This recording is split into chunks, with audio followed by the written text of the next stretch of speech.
Hello everyone. Uh, Welcome to today's session. My name is Anirudh Dugani. I am a senior solution engineer at Altair.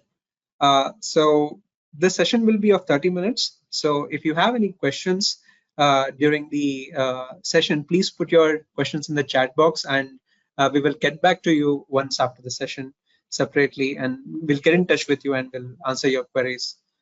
So without further ado, let me just start this session. All right. So just give me a moment. So in today's session, structural analysis of PCBs in electronic systems using SimLab and OptiStruct, I'll be showing you how to do model management in SimLab. What are the different tools that we use to the basic tools to, let's say, edit the CAD and make it uh, usable for our analysis that we are doing. Okay, so it will be a quick one, and then I'll take you through, walk you through the different analyses. This uh, uh, normal modes analysis, random response, and also Warpage analysis. All right. So let me just quickly import a model. All right. So as you can see, the ways to import a model, I can just drag and drop this particular file. So PCB demo model. I'll just drag and drop into my screen where I have already turned on the units. And in these import options, I'm just going to use solid as a model type because I already know it's that they all are solids. And in the options, merge bodies and niche layer and create dielectric for top and bottom layer, I'm going to turn it on. And I'll be needing all layers apart from solder mask and cell screen. They are not needed for our structural analysis today. So I'll click on OK.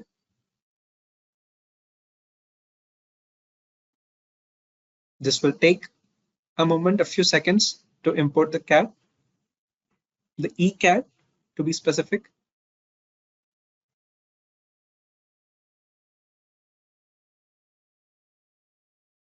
So you can see on the left bottom side, this is the progress bar.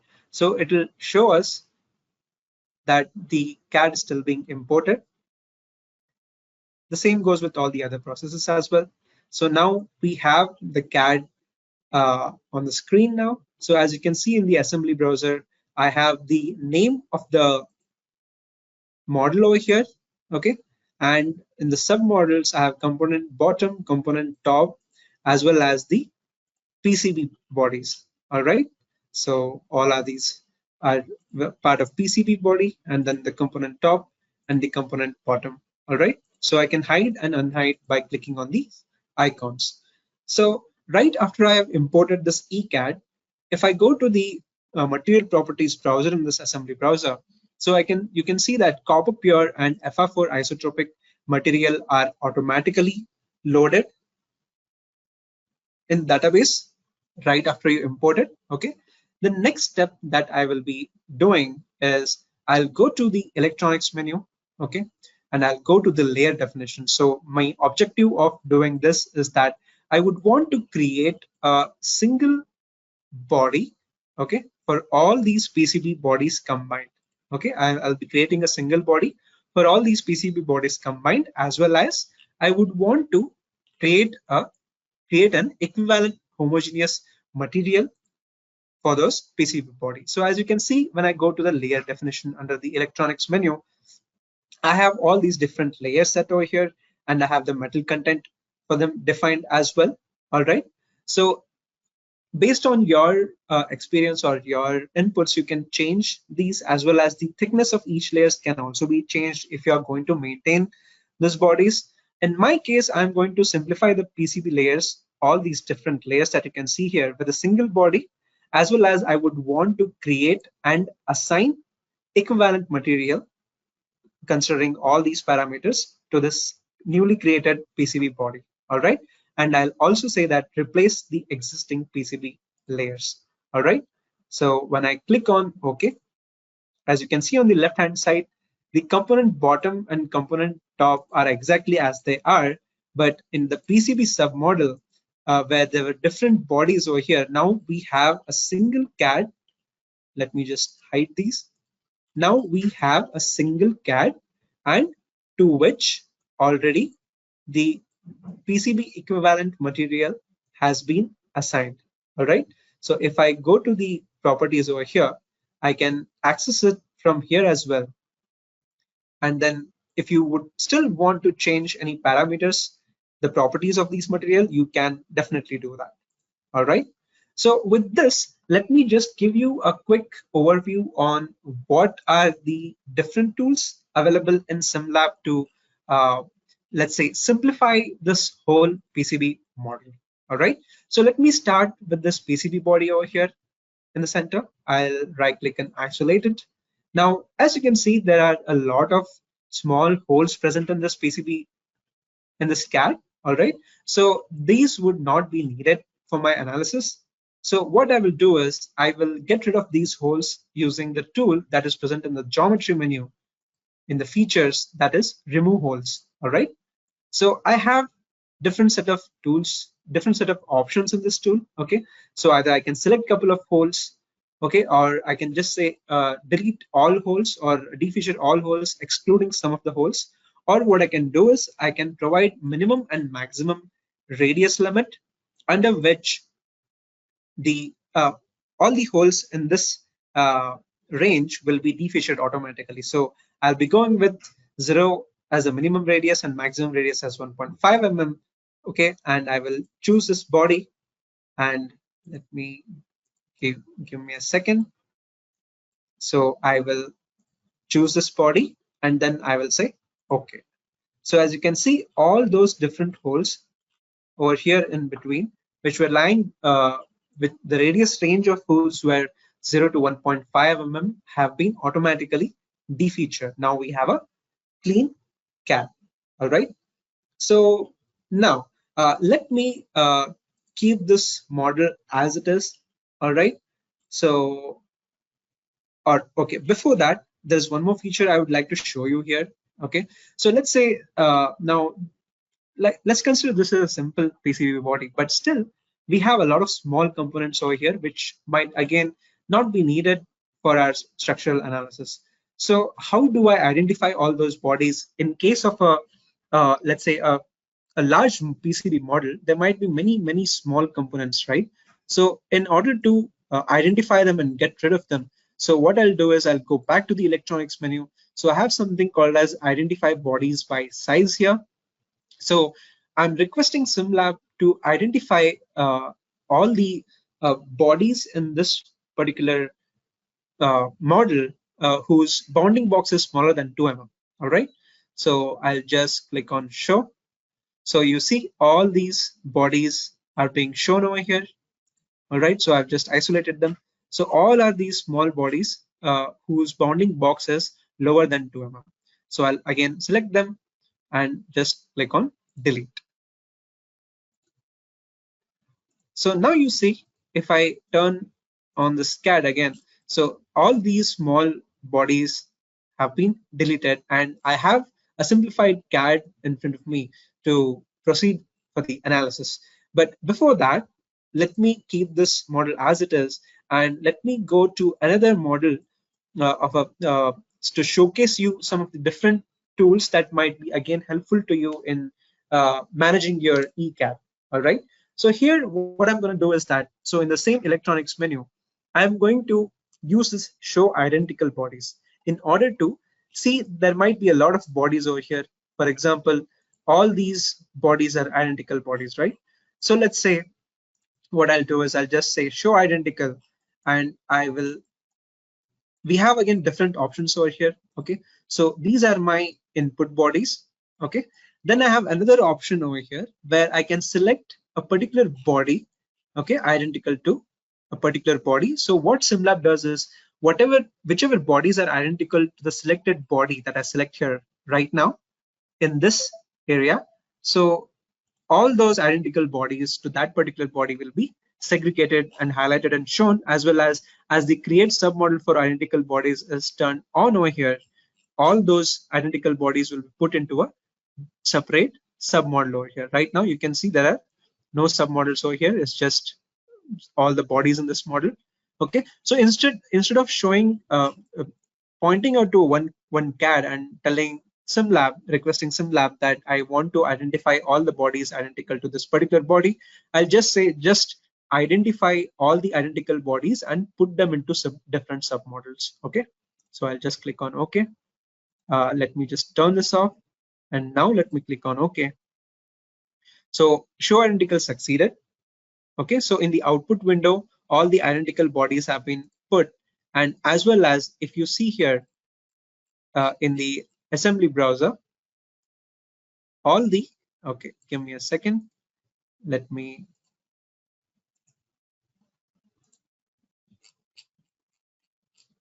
so as you can see here, the different submodels have been created with the name in the submodel for the body which these particular bodies which have been assigned to the submodel are identical to. All right. So in this way, this is how easy it is to just identify all the identical bodies and put them into submodel so that you can work with them individually. All right. In the same way, I have one more tool over here that I'd like to take you through is simplify these bodies. Okay. So let's say I have this particular body over here. Okay. So in my analysis, I would just consider this as a rectangular box, right? So in order to do that, I can just select this particular body, and I can say that just create a CAD or create a CAD body for this, all right? And then I'll just say apply. So you see, it has been converted into a rectangular box where these features have been removed. Now, in the same way, I have this cylinder over here. I can turn this cylinder to just, as you can see, there is a feature over here. I can just defeature it automatically. I can simplify this particular CAD. Okay, so instead of box, I can choose it as a cylinder. I can select this body, and then I'll say apply. So in this way, this is how easy it is to manage your ECAD. Okay, so let me go back to this model over here where we left. Okay, so now let me move on to the meshing part. Okay, so here I have in the electronics menu, as you can see over here, I have different options to mesh. All right, so mostly we'll be using these two tools, auto hex and auto extrude. The difference between these two would be auto extrude would give you a connected mesh between these bodies, okay, whereas auto hex would give you a non-connected mesh, an independent mesh to all these bodies. Okay, so let me go with auto hex right now. I'll select all these input bodies. Okay, so the average element size that I would want based on the measurement that I have here. Okay, I will take a call that I would want, let's say, 0.8 mm of average element size, which again, with an aspect ratio of 10, the minimum element size would be considered as 0.08 mm. All right, and then I'll just say OK. So it'll take just a few seconds to mesh this body. So where I already have a meshed body over here. All right, so before that, let me go back here. So you see, I already have a mesh, and now this meshing is completed. Now you see there is no connectivity between the mesh because I have used the auto hex option. If you needed the connectivity, you can go with auto extrude option. Now that I don't have the connectivity between these bodies, while setting up the analysis, I can go ahead and create contacts between them. All right. So now if I just minimize this, so you see, as for this CAD PCB simplified body, the equivalent material was already assigned. So what about the other components, component bottom and component top, right? So now for all these other bodies, I would want to assign, let's say, plastic material. So I'll go to analysis. I'll go to my material, the material database that SimLab has. You also have access to Altair's material data center, where through which also you can download the different materials that you require. So in material database included in SimLab, I'll go to the electronics menu and I will choose this ABS plastic material. All right. And when you click on load to material browser, it will be add it to this material browser over here. Okay, so again, we can double click it and edit the properties of these materials if you want. So what I'll do is I'll just select all these bodies where PCB simplified body is not included, the component bottom and top are included. I'll just say right click, material, ABS plastic. So now if you see, all these bodies have been assigned with ABS plastic material. All right. So now moving to the analysis part. Okay, let me come back to this mesh. So let me start with normal modes analysis. All right. So again, I'll jump to the solution browser in the model browser. Okay, so this is the solution tab. I have different set of solutions given to me over here. Either I can choose them from here. I'll go to structural and then dynamic stress analysis. Okay, so in this I have again different options. I can choose it from here. All right. So rather than this, you have one more option, that is you can right click on solution and create solution, and here you can choose the solver, and then the solution type you can choose whichever one that you want. Now I would want to go with normal modes analysis. I'll just name it as normal modes, and then I'll select all these bodies. Now I would, as there is no connectivity between the mesh, I'll go ahead with creating the tie contact between these bodies. I'll just click on OK. So that's how just with one click you can create the tie contact between all these bodies. Now if you see in the solution browser, all these contacts have been created. Let me just minimize it. All right. So now I'll go to the solver settings.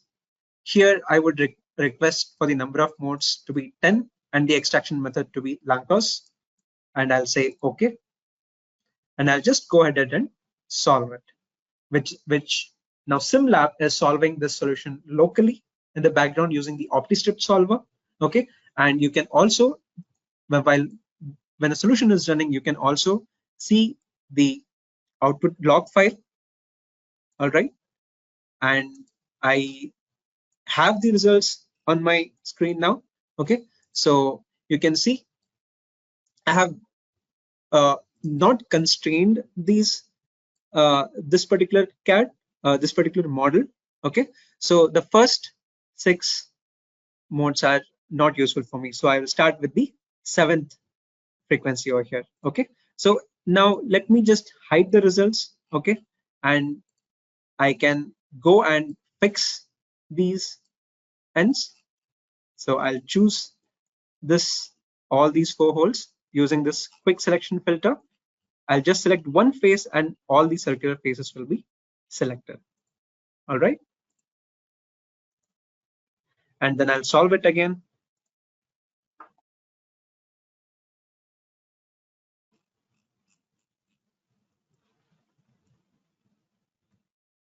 So this wouldn't take much time. I already have the results for it over here. So let me just quickly show the results to you. Okay, I think it already got solved over here. So I have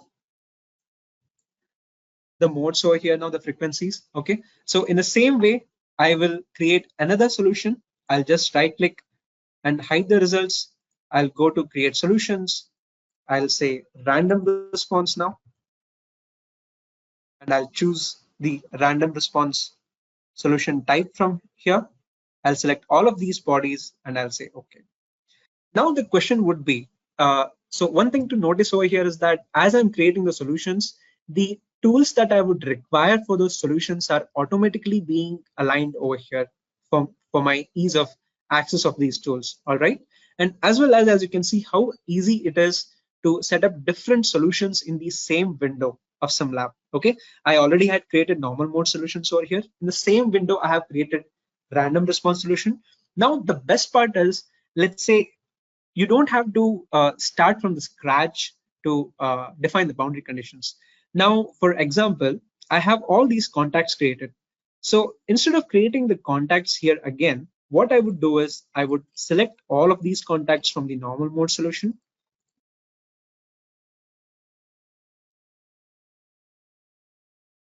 and I will just say right click and add to current solution. My current solution is the newly created solution, that is random response. And how do I know which is my current solution? Now if you can see, random response is highlighted, okay, in black, it's bold. So that's how I would know that this is my current solution. If I want to make normal modes as my current solution, I can just say right click and set as current. So now I have added the contacts to the random response solutions.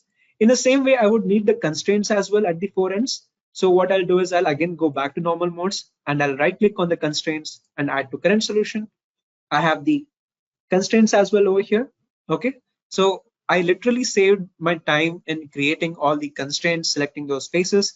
Also in the contacts, again, it was just one click. So let's say if you have already defined contacts manually, then again it will save you a lot of clicks and a lot of time, right? So now let me just go and define some solution parameters over here. Okay, so the maximum frequency, I am giving it as 1000 hertz. Okay, so number of frequency as 10.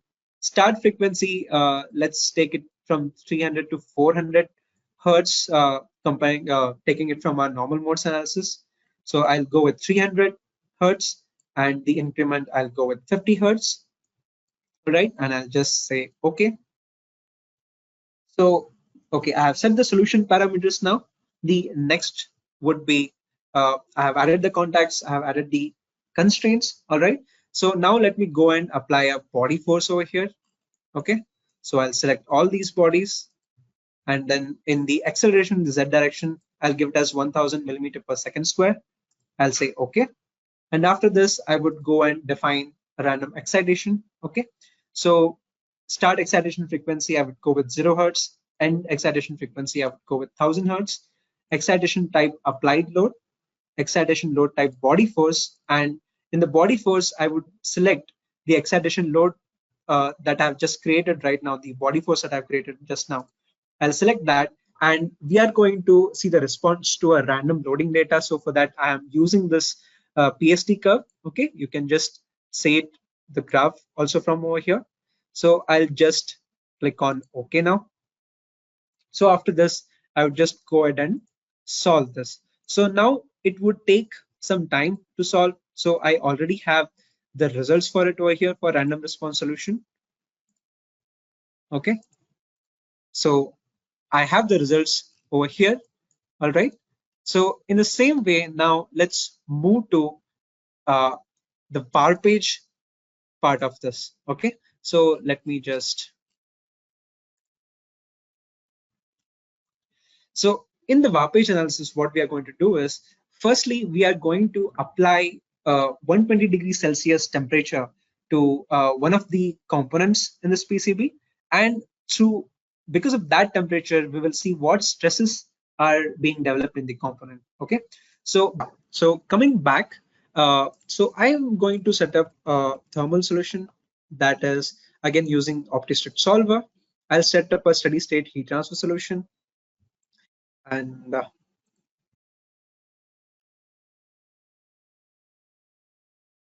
I will select all of these bodies again. I'll say okay. And now my idea here is to first set up a steady state heat transfer solution, which I've created over here. Okay. Now let me just create an initial condition. Okay. So I right clicked on the solution and created the initial condition options which are available over here. So I'll go to initial conditions. I'll choose all of these bodies. I'll set the temperature to 25 degrees Celsius. All right. And then again, let me just right click on loads and constraints and set it as current. Now let me apply convection. Okay. On all these bodies. I'll select all these bodies for uniform temperature of 25 degrees Celsius. And I'm setting a film coefficient over here. All right. So now I'll just isolate this body. I'm going to apply temperature of 120 degrees Celsius on all these bodies. All right. And the next thing is contacts. So now this time I'm going to create the contacts a bit manually. I mean, not just one click, but here's again how easy it is. I've selected all I say selection method, all the bodies, okay, and then I'll go to use contact parameters over here. So surface to surface contact, and I will set the thermal conductance over here. All right, and I'll just say okay.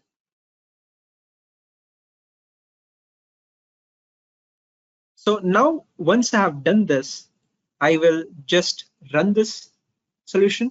Okay.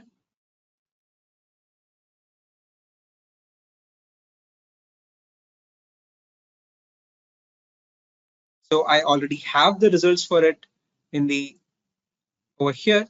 In the interest of time, I'll be showcasing you this. Okay. So I have the temperature distribution on this model now.